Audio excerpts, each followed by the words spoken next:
On the evening of July 30th, 2008, a quiet journey along Canada's Trans-Canada Highway turned into a nightmarish scene that would haunt everyone who witnessed it. Greyhound Bus 1170, filled with travelers heading home or visiting loved ones, carried two passengers who could not have been more different. 22-year-old Tim McLean, a vibrant young man with a love for adventure, and Vincent Li, a man battling unseen demons. What began as an ordinary trip through rural Manitoba soon escalated into one of the most shocking, incomprehensible acts of violence in Canada at the time. It's probably not in Canadian history, but quite a violent act that occurred. Definitely shocked Manitoba, shocked the city of Winnipeg, which this happened right outside of. As darkness fell over the highway, passengers, police, and ultimately the entire nation would be left to grapple with the horror of what had unfolded. In this episode, we're delving into the tragic story of Tim McLean, his life, and how a chance encounter with a stranger struggling with severe mental illness would end in a brutal, unimaginable act of violence.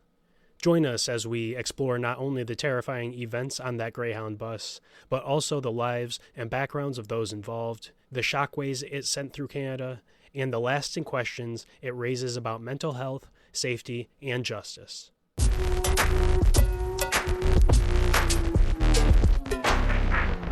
Hello, and thank you all once again for joining me today. A warm welcome to all of our new listeners, and an extra thank you to those who have rated and reviewed the show. Those who are coming back to listen again, thank you so much. It's immensely helpful in getting Beneath the Shadows out there, and for that, I can't be more appreciative. Thank you so much. I'm your host, Travis Fenn, recording once again from the darkness, the eeriness, the holy shit, please don't fucking kill me because you're having a bad day with your mental health. I have my own struggles as well, and I don't need anyone fucking killing me on a Greyhound bus. I feel terrible for Tim McLean, for Tim McLean's family. We'll get into that, though. Thank you for being here. If you hadn't had the chance yet, I don't even think I finished what I was saying. I'm your host, Travis Fenn, recording once again from the darkness of the Shadow Realm, my office studio here in Ypsilanti, Michigan. We moved the studio. It's in the basement now, which actually I kind of like the vibe. It's very tucked in the corner, a little bit of a different vibe going, but I think it's going to work very well. If you haven't had the chance yet to rate or review, please, why not? Go and stop by after today's episode and give it 5 stars, give the show 5 stars. It would be the best thing you could do today for anyone. It would make my day, and for that I could not be happier. So please, someone go make my day. Tell me what you love about your life. Tell me what you hate about your life. Tell me something about yourself. Tell me what your go-to sweet snacks are. Do you like ice cream, donuts? Do you like fudge, cookies? What is it? If you hate the show, if you don't like it at all, please go over there, give me 5 stars, and tell me everything you dislike about the show. I'd appreciate that as well. Good feedback, bad feedback, all is feedback at least, so thank you.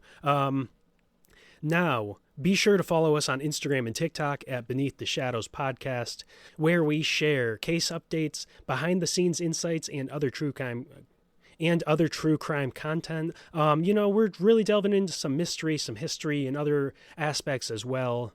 And for those looking for exclusive extras, including bi-weekly mini episodes running 15 to 30 minutes each, so about 15 to half an hour, join me over on Patreon. Please come on over to Patreon. Even if you're a free member, you will get some stuff here and there, but not as much as a paid member would. It's $3 a month. I can't appreciate it more for those who do go over and check it out. Thank you very much. We just did an episode on the Mary Celeste. The next episode coming out is actually TBD, so check those out. There's the Mary Celeste, there's one on Polyclass, and there's a very short one on the Dancing Plague of 1518. So please check those out. That is Beneath the Shadows on Patreon. You'll help keep the show going and get even closer to the mysteries we explore here. You can also reach out with case suggestions, personal updates, anything like that at beneaththeshadowspodcast@gmail.com. I love hearing from you, so please send me some emails. It's a great feature, and I'd love to add some notes to the show from people, some updates to the show from people. It'd be a great way to interact with the crowd that's out there. So, with the housekeeping out of the way, though, it's time to dive way into the deep end. Today, we're stepping into the haunting, tragic story of Tim McLean. Like I had hinted at, feel terrible for him and his family. We'll get into it. We'll explore his life, his dreams, and how a chance encounter with a stranger led to one of the more shocking and tragic crimes in recent Canadian history. This episode will take you from Tim's vibrant beginnings to the horrifying events of July 30th, 2008. On Greyhound Bus 1170, an incident that left the world reeling and raised profound questions about mental health, justice, and accountability. So turn down the lights, lean in close, and let's pull these details out from beneath the shadows.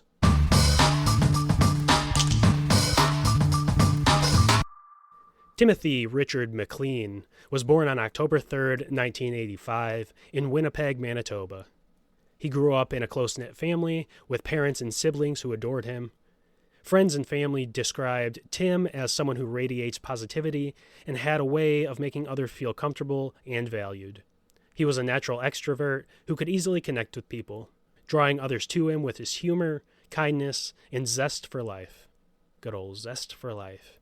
I need more zest for life, honestly. Sometimes it can be a little bit of a struggle out here to have that zest. I always like being kind, love funny shit. I'm not always the funniest, though. But the zest for life, need to work on that one. Tim had a spirited and curious nature that was evident from a young age. His curiosity and passion for the world around him made him open to new experiences and people. This trait would later define his choice of work and lifestyle, as he sought paths that allowed him to travel and meet new faces. Whether he was with friends or family, he was always full of energy, known for his infectious laugh and fun-loving personality. He was the type of person who looked out for others and was always eager to help those in need. Tim's adventurous spirit was one of his defining qualities. Defining. I feel like I fucked that one up. Unlike many of his peers who pursued traditional paths after high school, Tim was drawn to a lifestyle that offered freedom and spontaneity. He wanted to explore, live life on his terms, and avoid the practical routines of a 9-to-5 job. This quest for adventure led him to work with a traveling carnival, where he found a role that matched his outgoing personality and love for movement and change. Working on the carnival circuit was not an easy job. It required physical labor, including setting up and dismantling rides, handling equipment, and often working long hours. However, Tim embraced this lifestyle wholeheartedly. He enjoyed being part of the carnival family, forming close bonds with his fellow workers, and experiencing the excitement of each new town they visited. He was known to make friends easily wherever he went, bringing people together with his sense of humor and enthusiasm. Despite the challenges of a transient lifestyle, Tim remained deeply connected to his family and friends in Winnipeg. He kept in close contact with his mother and other loved ones, often calling to check in and share stories from his travels. His family meant the world to him, and even though he wasn't always physically close, he made the effort to stay present in their lives. His mother, in particular, was someone he trusted and confided in, and they shared a special bond. For her, he was not just a son, but a best friend and a confidant. Tim's friendships were equally important to him. Friends described him as fiercely loyal, someone they could count on for support and laughter. He was the kind of person who went out of his way to be there for others, whether through a listening ear or a helping hand. Many of his friends noted that he was the life of any gathering, always bringing joy and positivity wherever he went. While Tim's work with the carnival fulfilled his love for travel and people, he had dreams of one day settling down and creating a life that combined his passions and connections. Although he hadn't laid out a specific long-term plan, he often spoke about finding ways to live a balanced life, one that would allow him to pursue his love for adventure while maintaining close ties with his friends and families, with his family and friends. Some who knew him believed he might eventually have pursued a career involving travel, social engagement, or even something entrepreneurial. Or even something entrepreneurial. Tim's approach to life was about embracing the moment and seizing every opportunity that came his way. He valued experiences over material possessions and believed that life was about creating memories, exploring new horizons, and making meaningful connections with people. His life philosophy inspired those around him to be more present, to enjoy life, and to embrace every opportunity for joy. It's very inspirational. Very level-headed dude for being, not too far out of a high school, college range. He's 22. On July 30th, 2008, Tim was returning to Winnipeg from Edmonton after his latest stint with the carnival. It was a trip he had taken before, but this time he was especially excited to reconnect with friends and family after being on the road. The long bus journey back home was simply another part of his routine, a necessary pause before diving back into his life and relationships. He boarded Greyhound Bus 1170 that evening, settling in for what he expected would be an uneventful ride. With his headphones on, he was likely lost in his thoughts of the people he would soon see and the stories he would share from his latest adventure. Little did he know that this journey would be his last, marking the end of a vibrant, promising life, and a heartbreaking loss for all who knew and loved him. Vincent Li was born on April 30th, 1968, in Dandong, Liaoning, China. The second of three siblings, his father worked as a custodian and his mother taught math. Born a month premature, Li faced significant health struggles early on, and doctors noted developmental delays. He didn't learn to walk or talk until he was about 5 years old, and he started elementary school around age 9. Despite these challenges, Li's health improved as he grew older, and his academics began to catch up in high school. At 19, Li entered the Wuhan Institute of Technology, where he studied automotive engineering and earned a bachelor's degree in computing in 1992. He worked as a computer software engineer in Beijing from 1994 to 1998. During this time, he met Anna, who became his wife in June of 1995. Described as a restless and often stubborn person, Li nonetheless showed no apparent signs of mental illness at this point, according to his family. In 2001, Li and Anna moved to Canada under the Federal Skilled Worker Program. Li's first years there were challenging, marked by menial jobs and the isolation of not knowing the language. He took a position at Grant Memorial Church in Winnipeg, where he supported his family by working custodial shifts. So he was a custodian at the church. Pastor Tom Castor. Hell yeah, Pastor Castor. That's crazy. Pastor Castor, seemingly recalled. Pastor Tom Castor, great name, recalled that Li seemed genuinely pleased to have steady work, although the language barrier sometimes frustrated him. Despite the challenges, he was hardworking and determined.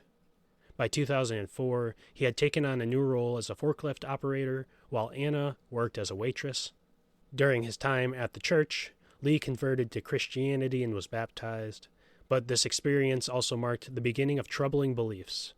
He claimed to hear the voice of God, who reportedly told him he was the third story of the Bible and the second coming of Jesus, tasked with saving humanity from an alien and demon threat. This voice often directed him to travel long distances on foot or by bus, sometimes disappearing from his home for days, much to his wife's concern. Soon after, he began carrying a buck knife for protection from perceived alien threats, and as his delusions deepened, he showed signs of severe paranoia and began experiencing auditory hallucinations, later diagnosed as schizophrenia. By 2005, his behavior grew increasingly erratic. He would sometimes go for days without eating or sleeping, and his wife observed him frequently crying and speaking of his visions. Family and friends tried to encourage him to seek medical help, but he resisted, expressing a strong fear of hospitals. This strain eventually led to the separation from his wife in March of 2005, and Li relocated to Thompson, Manitoba, where he briefly worked maintenance at a Walmart before moving back to Winnipeg. As Li's mental health declined, he experienced a breakdown in September of 2005 while traveling. He abandoned his belongings on a roadside in Ontario, wandered along a highway, and was eventually found by police in a severely dehydrated and malnourished state. Medical staff at a nearby clinic evaluated him, but there were no official records indicating a diagnosis at this time, and he checked himself out shortly after against the advice of doctors. Following this breakdown, he would return to China, briefly. His family noticed his irritability and a shift in his personality, leading to his eventual divorce from Anna. They were separated, now divorced, who recognized that his mental state had only worsened. Li would soon return to Canada, and in the years that followed, Li remained in Canada but struggled to hold jobs. He occasionally lived with his ex-wife in Winnipeg, who continued to support him as he drifted between positions as a janitor, mechanic, and delivery worker. In June 2008, his mental health spiraled further. He flew to China briefly to visit family again, only to return just a day after. By July, he had lost his job at Walmart and seemed deeply distressed. Days before the incident, Li left his residence, his ex-wife's residence, leaving behind a note for his ex-wife that read, "Don't look for me. I wish you were happy." On July 28, 2008, Li boarded a Greyhound bus bound for Winnipeg. He would get off the bus in Erickson, Manitoba on the 29th. By the morning of July 30th, after spending a night on a bench in Erickson, Manitoba, he sold his laptop to a teenager for a fraction of its value, something like $60. Later analysis of the laptop showed various resumes, photos of model shoots, military parades, and scenic landscapes, as well as an unsent note in which he expressed how he missed home and felt Canada was not as he expected. As he resumed his journey, Li's mental state continued to deteriorate, ultimately leading to the tragic event that would take place on the bus, leaving the world shocked by what unfolded next. On the evening of July 30th, as Bus 1170 traveled along the Trans-Canada Highway through rural Manitoba, Tim McLean relaxed in his seat near the back of the bus, listening to music with his headphones on. He was unaware of Li, who had moved to the seat beside him shortly after a rest stop. Li was previously sitting in the front of the bus, got out to have a cigarette, and when he reboarded, came back and sat next to Tim McLean, who was already sleeping, dozed off. Passengers noted that Li appeared calm at first, though he was generally quiet and avoided engaging with others on the bus. At around 8:30 p.m., as the bus traveled down a dark stretch of the road near Portage La Prairie, Li suddenly pulled out a large knife, that Bowie knife that he carried to prevent alien abductions, he had been carrying in his bag. Without any warning or provocation, he began stabbing McLean with intense force and precision. Passengers later recounted hearing McLean scream in terror and confusion as Li delivered blows, dozens of blows, stabbing him repeatedly in the neck, chest, and torso. The assault was so sudden and ferocious that McLean had no opportunity to defend himself or attempt to escape. Amid the screams, passengers scrambled to understand what was happening. Realizing the gravity of the situation, the bus driver quickly pulled over and opened the doors, allowing the panicked passengers to escape. One passenger attempted to help McLean, but Li's frenzy attack was so violent and relentless that they were unable to intervene. So it was this passenger that tried to help, the bus driver, and a truck driver that stopped. When the truck driver saw everyone getting off the bus, running off of the bus, he pulled over because he figured something was wrong, and he actually had a crowbar, a hammer, and something else that they all had for weapons, and they were trying to stop Li and trying to prevent him from getting off of the bus as well, so he wouldn't flee. The bus driver disabled the bus on the back, and emergency responders were called. While passengers and witnesses watched in horror from outside the bus, Li's attack escalated. With McLean already fatally wounded, Li began to dismember his body.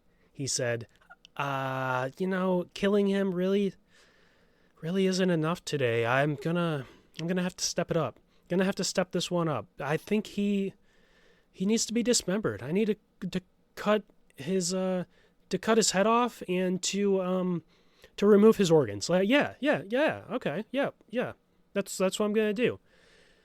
So, witnesses described seeing Li methodically decapitate McLean, eventually holding up his severed head and showing it to passengers outside the bus. Fucking monster.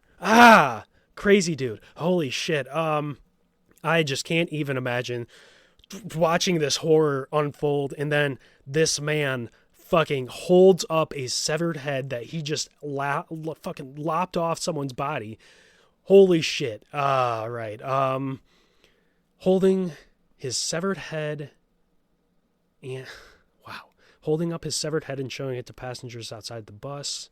This shocking act left the passengers, the bystanders, in a state of disbelief and trauma, struggling to process what they were witnessing. I believe it. Holy fuck. Li then began to mutilate McLean's body further, removing internal organs and consuming portions of his remains. His actions were not those of a man in control. His expression was reportedly blank, showing no signs of emotion or awareness of his surroundings. The attack continued as law enforcement arrived, but was too dangerous for immediate intervention. Police arrived at the scene shortly after the attack begun, setting up a perimeter around the bus to ensure Li could not escape. Couldn't escape. Setting up a perimeter around the bus to ensure Li couldn't escape. Armed officers and a tactical team attempted to communicate with Li, but he remained unresponsive and continued his horrifying actions. The standoff lasted for several hours, during which Li displayed erratic behavior, pacing the aisle of the bus and making gestures to the police outside. In the early hours of July 31st, 2008, at around 1:30 a.m., Vincent Li attempted to escape from the bus by breaking through one of its windows. Soon after, officers from the Royal Canadian Mounted Police, the RCMP, apprehended him. Li was subdued with 2 taser shots, handcuffed, and placed in the back of a police cruiser. When authorities entered the bus, they found a horror scene, a gory horror scene. They found parts of the victim's body placed in plastic bags. Disturbingly, Li had stowed the victim's ear, nose, and tongue in his pockets. The victim's eyes and a portion of the heart were never recovered. Despite Li's adamant denials, it is believed that these parts may have been consumed by Li. Meanwhile, the other passengers stranded at the scene were transported to the RCMP detachment in Brandon for questioning. Later that morning, around 10 a.m., Greyhound bus representatives provided the passengers with replacement clothes, as their belongings remained on the bus and would be taken into police evidence. By 3:30 p.m., they arrived in Winnipeg, where they were finally reunited with their family and friends. Garnet Caton, a witness to the attack, later recalled Li's actions were chillingly mechanical. There was no rage or anything, Caton said. He was like a robot, stabbing the guy. I was just reading a book. All of a sudden I heard a guy screaming. I turned around, and the guy sitting right next beside me was standing up and stabbing another guy with a Rambo knife, pretty much. It was a big survival knife like this in the throat, repeatedly. Told everybody to get off the bus. Everybody started to get off the bus. The guy still kept stabbing him. Everybody got off the bus. Me and a trucker that had stopped and the Greyhound driver ran up to the door to maybe see if the guy was still alive or we could help or something like that. And when we all got up, we seen that the guy was cutting off the guy's head. He was cutting off the guy's head there. And he saw us. He came back to the front of the bus, told the driver to shut the door. He pressed the button and the door shut, but it didn't shut in time, and the guy was able to get his knife out and take a swipe at us, so we backed off the door, and I ran around the backside of the bus driver took off, and then we both returned to the front to see what had happened, and he hadn't gotten off the bus. The door was still open. We shut the bus door that time and shut it. It was at that point that he came, started walking to the front of the bus, and he had the head in his hand, and he just looked at us like this and dropped it on the ground. totally calm. After Vince Li was subdued and arrested following his attack on Tim McLean, he was taken into custody and brought to a psychiatric facility for assessment.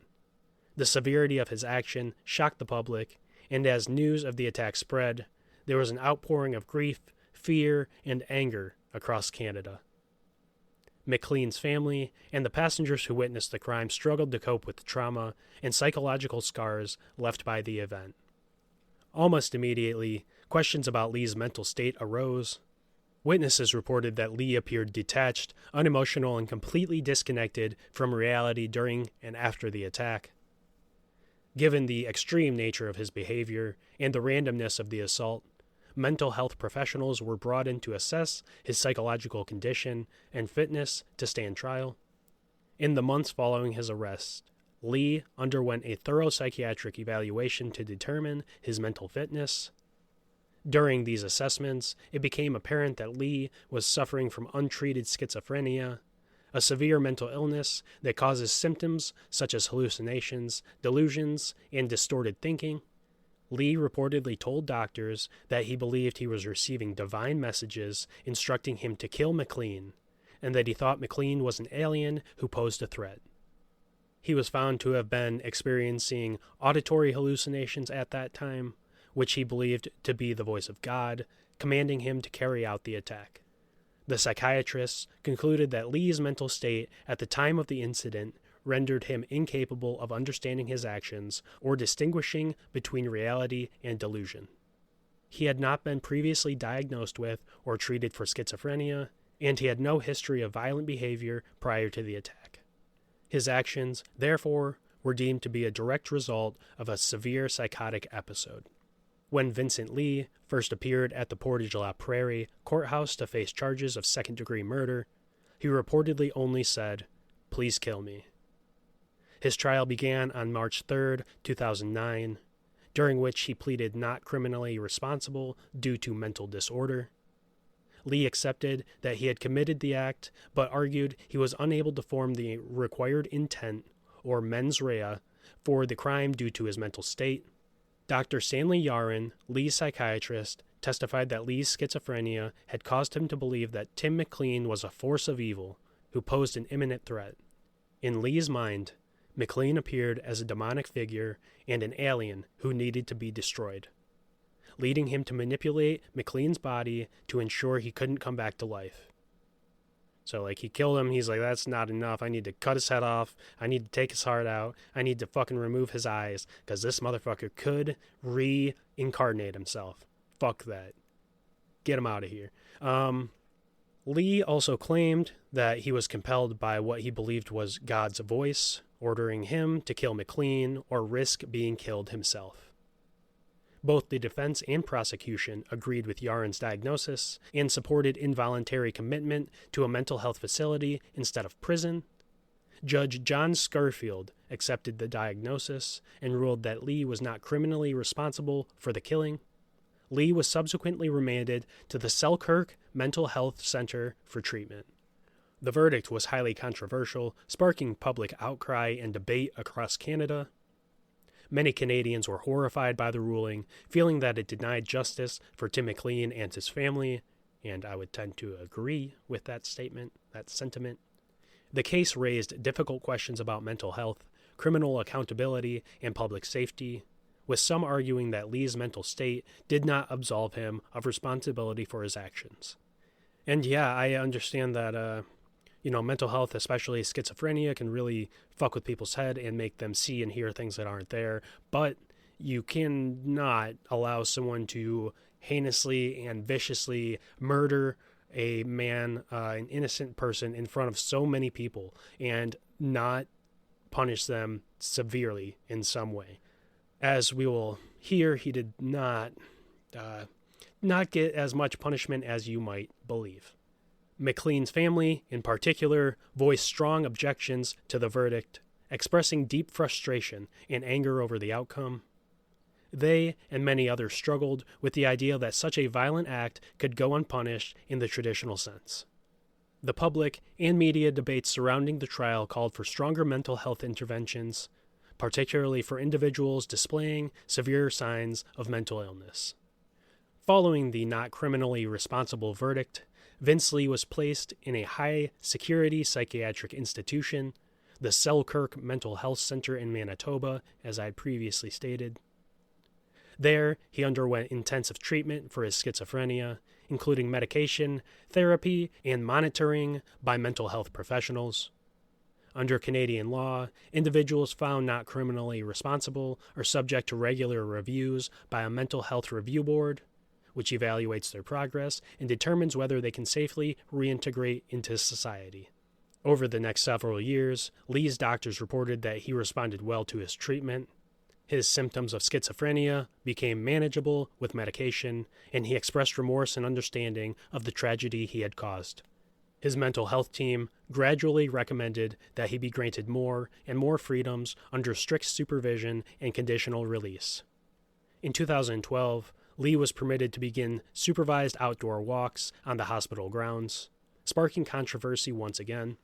Each increase in Li's freedom was met with media attention, as many Canadians felt that allowing Li more independence was insensitive to McLean's family and the public, given the severity of his crimes. By 2015, the review board began granting Li unsupervised visits into the community. Fucking 6 years after he was sentenced, he is allowed to unsupervised go back and spend time out in public, though he was still required to reside at the psychiatric facility and adhere to strict conditions. In 2017, Li was granted full release under supervision, allowing him to live independently in the community, provided he continue to adhere to his medication and treatment regimen and met regularly with his mental health team. He also legally changed his name to Will Baker, if what I found was correct, hoping to live with some anonymity and integrate into society. So, obviously Vince Li is a little bit more standout than Will Baker. Will Baker's a little bit more of like who's that guy, whatever. Vince Li, you're like, oh, that fucking dude who ate another dude's eyeballs and heart? Oh, shit. So, yeah, horrid tragedy, horrid result. I can't even believe that this motherfucker spent 8 years in a mental health fucking center and was released. He is released on full unsupervised conditions. He can go and do whatever the fuck he wants. And if he slips up and doesn't take a couple doses of his medication, if he doesn't continue with that treatment regimen, you never know what could happen. This dude is still so young. He is only 56. He could take out so many more people. He could eat so many more eyeballs. He could eat so many more pieces of people's hearts. And, I really hope that doesn't happen. I hope that Vince Li, Will Baker, whoever this dude is now, I hope that he can find some peace in his life and, fuck this dude, but hopefully he can calm down and not murder anyone else, not decapitate any other people on Greyhound buses. I was so shocked when I read this story. It's such a small blip in things that happen nowadays, but it fucking shocked me. Jeez. The tragic death of Tim McLean and the subsequent trial of Vince Li raised national awareness of mental health issues and the not criminally responsible designation. Many Canadians called for reforms to the mental health system, specifically regarding treatment access and support for people who exhibit early signs of severe mental illness. The case also led to legislative discussions about public safety and the monitoring of individuals. Tim McLean's family became advocates for policy change, pushing for what they called Tim's Law, which sought to prevent individuals found not criminally responsible in violent crimes from being reintegrated into society. So no motherfucking 8 years and you're back out doing whatever the fuck you want. Although the law was not passed in this form, the case did lead to increased scrutiny on mental health laws and conditional releases for NCR individuals. The trial and eventual release of Vince Li brought complex issues of mental health, justice, and public safety to the forefront of Canadian society. while his treatment and rehabilitation showed that individuals with severe mental illness can benefit from intervention, many Canadians continued to struggle with reconciling his release with the brutality of his actions. So yeah, many people did not think he should get out. Many people were very, very fucked up and horrified. Many people were petrified. Many people were overtaken by the horrors that they saw this day. Many of the police officers involved had PTSD from dealing with this exact incident. I know there was one officer in particular who ended up taking his own life, ended up committing suicide because he couldn't deal with the PTSD he experienced from this tragedy. It affected so many more people than just Tim McLean and Tim McLean's family. It affected the police officers, the passengers, the little children that were riding that bus. There was not just adults, there was kids around too. So many fucking people horrified, terrified, fucking torn apart mentally due to this man. And he gets 8 years. Maybe even less than 8 years. Right around 8 years though. Didn't look at the exact dates. 8 fucking years this man got. And he's out cruising around in fucking Canada as a new dude. Just, whatever. Just fucking out and about. I ate a dude's eyeballs in his face. I cut off his fucking head. I'm just hanging out. It's so awful. The impact of Tim McLean's tragic death endures as a reminder of the importance of mental health support, early intervention, and the challenges that arise when mental illness intersects with the justice system. But, with those thoughts thrown out there, you can form your own opinions on the subject. Get back at me with a rating or review. Tell me what you think about it. Send me an email. But before we go and look at the final breakdown today, we are going to look at today's main marks before peeking ahead at next week's episode.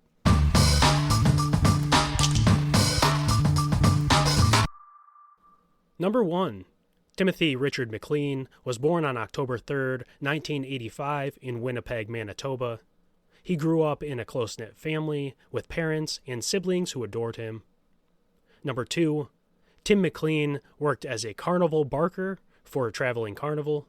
Yes, he actually dressed up as a dog at the carnival and went around walking on all fours, barking at people. A carnival barker is what it's called. No, he would yell. He would yell at people, though, and try to get them to come into the carnival. A little bit different. Okay. Number 3, Vincent Li was born on April 30th, 1968 in Dandong, Laoling, China, the second of 3 siblings. Number 4, at around 8:30 p.m. on July 30th, 2008, as the bus traveled down a dark stretch of road near Portage-la-Prairie, Li suddenly pulled out a large Bowie knife he had been carrying in his bag. Without any warning or provocation, he began stabbing McLean with intense force and precision. Number 5. Li would dismember Tim's body, cutting off his head and presumably eating his eyes and a portion of his heart. And finally, number 6. Li would spend only 8 years at the Selkirk Mental Health Center and would be provided an unsupervised release in 2017. Will Baker, Vince Li, he's out there somewhere doing horrible shit, I'm sure, or living his life to the best of his ability. Who knows? Now,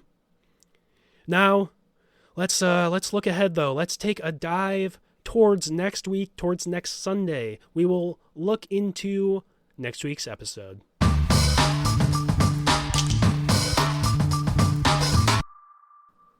Next week, here on Beneath the Shadows, we will be taking a look at the history of a great adventure. From St. Louis, Missouri to the Pacific Ocean, Lewis and Clark and the Corps of Discovery would cover nearly 8,000 miles, traveling from Missouri out to the Oregon coast and back again. Join me as we take a deep dive into their discovery expedition and the incredible details that surround it, next week here on Beneath the Shadows. Thank you so much for listening to this episode. Please remember to go rate and review the show if you haven't. Give it 5 stars if you like it. And if you don't, give me 5 stars and tell me why you hate it. And please, leave a review also. It's incredibly helpful and helps bring more recognition to the show. I appreciate it so much. I can't say thank you enough, and thank you to those who have already done that. Moving forward, please also go and check out Instagram and TikTok along with Patreon. Instagram and TikTok are going to be posted weekly, once or twice a week. And Patreon will have shorter episodes released bi-weekly on Thursdays. The last one just came out last week on the 7th. The next one will be the 21st. These episodes are about 15 to 30 minutes long and cover a little bit of anything and everything, just as the show does. Please check those out as well. The name on those is Beneath the Shadows for Patreon and Beneath the Shadows Podcast for Instagram and TikTok. There is also a Gmail account that you can send updates to, topic suggestions, articles, anything you'd like. So please send me some emails as well. Go out and follow the accounts. Leave the ratings and reviews. Do a little something for yourself. But do not go out and decapitate a nice, innocent stranger on a Greyhound bus. Because it's not very cool. Not very cool of anyone to do. Don't go do that. Do a lot of shit for yourself. Go out and do anything you want in this world. Just not decapitating nice, innocent people on a Greyhound bus. I mean, I guess you could make the joke, ha ha ha, it's a Greyhound bus, what they expect. Also, hilarious, actually, I forgot to mention it. I don't know why it didn't pop in my head, but during this time, running up to this time, Greyhound had a slogan that was, there's a reason you've never heard of bus rage, and I found that fucking hilarious. They canceled this ad program because of this incident. Because Vince Li chopped off Tim McLean's head, they canceled their ad campaign that was, there's a reason you've never heard of bus rage. If anyone's ever had bus rage, it's fucking Vince Li, let me tell you what.